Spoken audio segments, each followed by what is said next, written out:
So I'm here with Seth. We want to periodically just have people tell their stories of encounter with Jesus, because actually stories of encounter are part of a story that is actually a journey with Jesus. And on that journey, there's turning points that become next steps on that journey. And often those turning points are an encounter. And I've asked Seth just to tell us his story. But just to start, Seth, if you could just tell us a little bit about yourself, that'd be great. Yeah, so my name is Seth. I have 4 children. I am divorced from my ex-wife. So I see my children every second weekend and during the week as well. I work as a manager for a child protection team in Dublin North City for TUSLA. And I've recently joined, when I say recently, about a year and a half ago, joined Dublin Vineyard Church, and I haven't looked back. Okay. And if I'm right now, I'm not 100% right, but I know, like, we heard Molly tell her story, and your name came up in that story. And I think it was when Adele was praying for Molly, and must have been maybe in Molly's house, and you were there. And did Adele offer to pray for you? But something happened that was significant and became like a turning point for you. Can you tell us about that? Yeah, at the time, I was working for another private fostering agency, and they were going through a pretty rough time, and it was looking like that business was going to shut down. I had previously left my full-time post working for TUSLA to join that agency, because I thought, it'd be an opportunity to make a difference on the fostering front and what have you.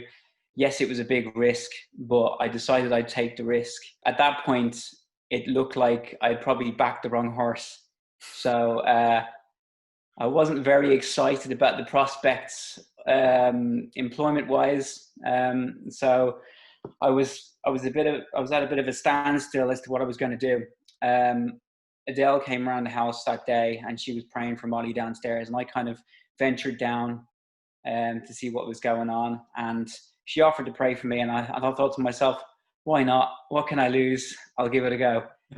So she put her hand on my shoulder and she was praying, and I just felt this kind of light feeling come over me, and I thought, okay, well, I'll go with this and see what. I just closed my eyes, let her pray for me, and I was just all the time praying my own prayers, like, please let this be real. Please let her prayers come true for me.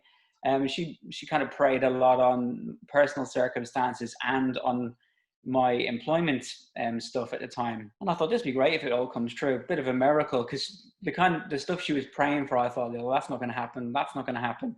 So I was pretty much thinking, okay, well, if that happens, it'd be great.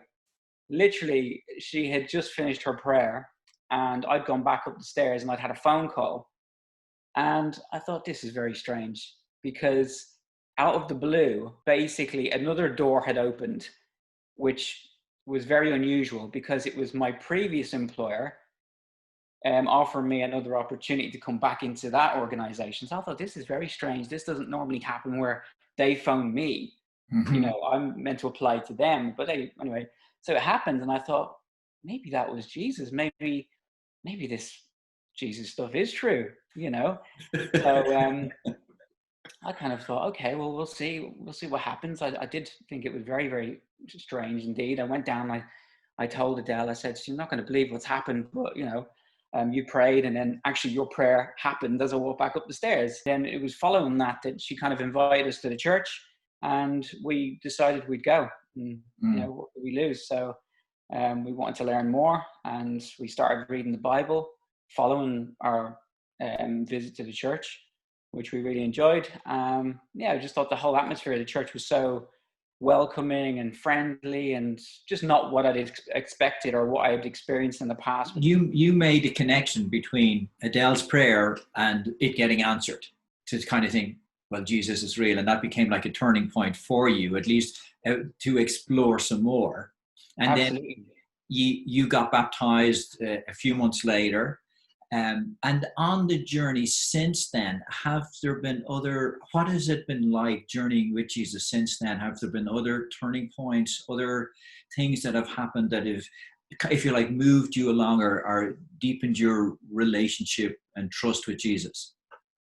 Yeah, everything. I couldn't pinpoint one specific issue or one specific memory every day, literally every day, whatever, if I'm praying on something, I always get the guidance on it. If I'm worried about something and I hand that over to Jesus in a prayer, it's gone. Since that day, there's just been numerous, I wouldn't say there's turning points. I'd just say there's a different way of life, just a different way of how I experience life now.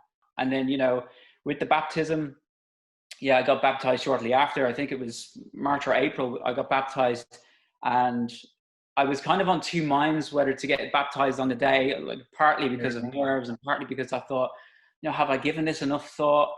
But I knew I had. And then on the day, it just felt right. And I just thought, yeah, no, today is the perfect day for this to happen. So it did. Cool.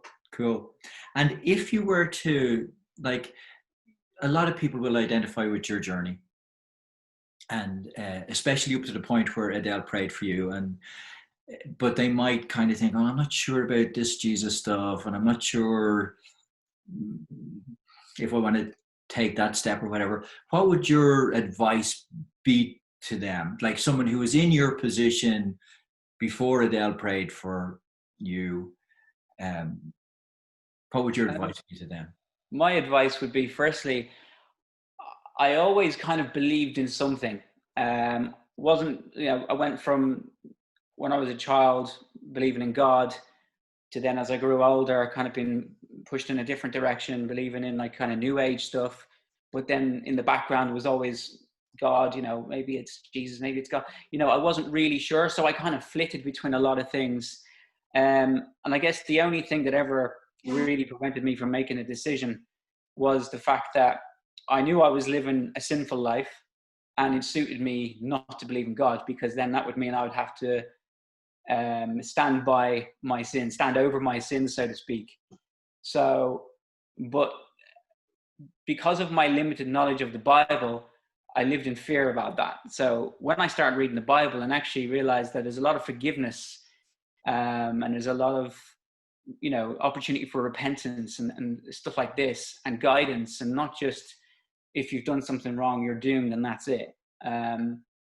The advice I would give really would be to read the Bible, because you've nothing to lose and everything to gain. Because when I read the Bible, first of all, I found it pretty hard to read and it put me off, but I kept delving back into the bits that I could read. And the bits that I could read made perfect sense, because basically it's like a user manual for what's happened in the past and what's going to happen in the future. And the facts are there for themselves to be seen in the media, in everyday society. Like, that book is not wrong.